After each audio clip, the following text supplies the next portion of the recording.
북한 핵과 미사일 문제로 동북아의 긴장이 고조될수록 전쟁의 기억과 상처는 뚜렷해지고 평화를 갈망하는 심장은 고통스럽게 박동치는 곳, 그것이 2017년 9월 오늘의 한반도 대한민국입니다. 전쟁을 겪은 지구상 유일한 분단국가의 대통령인 나에게 평화는 삶의 소명이자 역사적 책무입니다.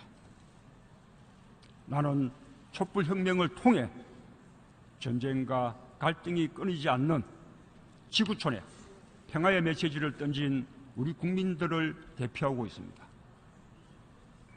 또한 나에게는 인류 보편의 가치로서 온전한 일상이 보장되는 평화를 누릴 국민의 권리를 지켜야 할 의무가 있습니다. 바로 이런 이유로 나는 북한이 스스로 평화의 길을 선택할 수 있기를 바랍니다. 평화는 스스로 선택할 때 온전하고 지속 가능한 평화가 된다고 믿기 때문입니다. 나는 무엇보다 나의 이 같은 신념이 국제사회와 함께하고 있다는 점에 감사를 표합니다.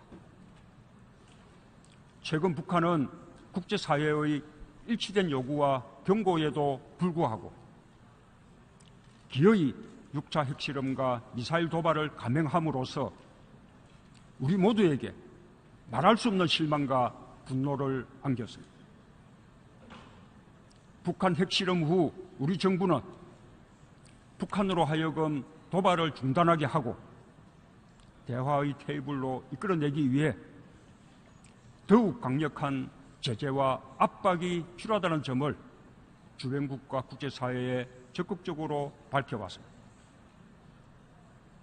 나는 유엔 안보리가 유례 없이 신속하게 그리고 무엇보다도 만장일치로 이전의 결의보다 훨씬 더 강력한 내용으로 대북 제재를 결의한 것을 높이 평가합니다.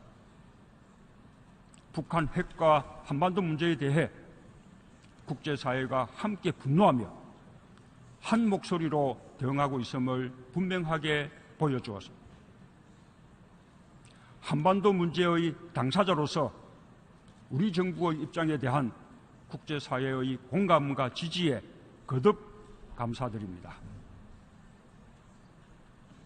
우리 정부와 국제사회는 북한이 유엔 현장의 의무와 약속을 정면으로 위반하고 있음에도 불구하고 북핵 문제를 평화적인 방법으로 해결하기 위해 온 힘을 다해 가능한 모든 노력을 다하고 있습니다. 북핵 문제의 평화적, 외교적, 정치적 해결 원칙을 적시한 유엔 안보리의 대북 제재 결의도 마찬가지입니다.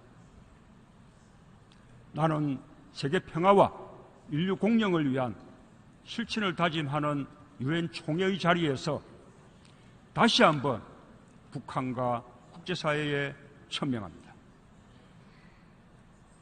우리는 북한의 붕괴를 바라지 않습니다. 어떤 형태의 흡수 통일이나 인위적인 통일도 추구하지 않을 것입니다. 북한이 이제라도 역사의 바른 편에 서는 결단을 내린다면 우리는 국제사회와 함께 북한을 도울 준비가 되어 있습니다. 북한은 이 모든 움직일 수 없는 사실들을 하루빨리 인정해야 합니다. 스스로를 고립과 몰락으로 이끄는 무모한 선택을 즉각 중단하고 대화의 장으로 나와야 합니다. 나는 북한이 타국을 적대하는 정책을 버리고 핵무기를 검증 가능하게 그리고 불가역적으로 포기할 것을 촉구합니다. 국제사회의 노력도 더욱 강화되어야 합니다. 북한이 스스로 핵을 포기할 때까지 강도 높고 단호하게 대응해야 합니다. 모든 나라들이 안보리 결의를 철저하게 이행하고 북한이 추가 도발하면 상응하는 새로운 조치를 모색해야 합니다. 안정적으로 상황을 관리하는 것도 매우 중요합니다. 우리의 모든 노력은 전쟁을 막고 평화를 유지하기 위한 것입니다.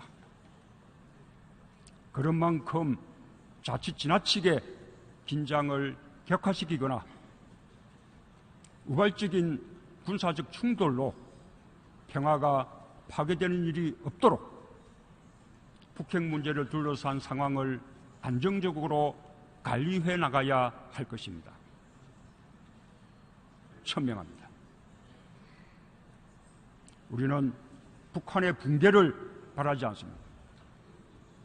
어떤 형태의 흡수 통일이나 인위적인 통일도 추구하지 않을 것입니다.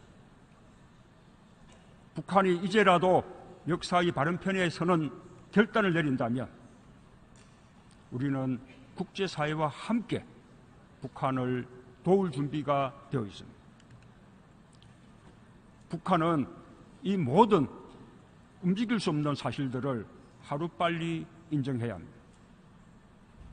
스스로를 고립과 몰락으로 이끄는 무모한 선택을 즉각 중단하고 대화의 장으로 나와야 합니다. 나는 북한이 타국을 적대하는 정책을 버리고 핵무기를 검증 가능한 우리 정부의 입장에 대한 국제사회의 공감과 지지에 거듭 감사드립니다. 우리 정부와 국제사회는 북한이 유엔 현장의 의무와 약속을 정면으로 위반하고 있음에도 불구하고 북핵 문제를 평화적인 방법으로 해결하기 위해 온 힘을 다해 가능한 모든 노력을 다하고 있습니다. 북핵 문제의 평화적, 외교적, 정치적 해결 원칙을 적시한 유엔 안보리의 대북 제재 결의도 마찬가지입니다. 나는 세계 평화와 인류 공영을 위한 실천을 다짐하는 유엔 총회의 자리에서 다시 한번 북한과 국제사회에 분노를 안겼습니다. 북한 핵실험 후 우리 정부는 북한으로 하여금 도발을 중단하게 하고 대화의 테이블로 이끌어내기 위해 더욱 강력한 제재와 압박이 필요하다는 점을 주변국과 국제사회에 적극적으로 밝혀왔습니다. 나는 유엔 안보리가 유례 없이 신속하게 그리고 무엇보다도 만장일치로 이전의 결의보다 훨씬 더 강력한 내용으로 대북 제재를 결의한 것을 높이 평가합니다. 북한 핵과 한반도 문제에 대해 국제사회가 함께 분노하며 한 목소리로 대응하고 있음을 분명하게 보여주었습니다. 한반도 문제의 당사자로서 북한 핵과 미사일 문제로 동북아의 긴장이 고조될수록 전쟁의 기억과 상처는 뚜렷해지고 평화를 갈망하는 심장은 고통스럽게 박동치는 곳, 그것이 2017년 9월 오늘의 한반도 대한민국입니다. 전쟁을 겪은 지구상 유일한 분단 국가의 대통령인 나에게 평화는 삶의 소명이자 역사적 책무입니다. 나는 촛불혁명을 통해 전쟁과 갈등이 끊이지 않는 지구촌에 평화의 메시지를 던진 우리 국민들을 대표하고 있습니다. 또한 나에게는 인류 보편의 가치로서 온전한 일상이 보장되는 평화를 누릴 국민의 권리를 지켜야 할 의무가 있습니다. 바로 이런 이유로 나는 북한이 스스로 평화의 길을 선택할 수 있기를 바랍니다. 평화는 스스로 선택할 때 온전하고 지속 가능한 평화가 된다고 믿기 때문입니다. 나는 무엇보다 나의 이 같은 신념이 국제사회와 함께하고 있다는 점에 감사를 표합니다. 최근 북한은 국제사회의 일치된 요구와 경고에도 불구하고 기어이 6차 핵실험과 미사일 도발을 감행함으로써 우리 모두에게 말할 수 없는 실망과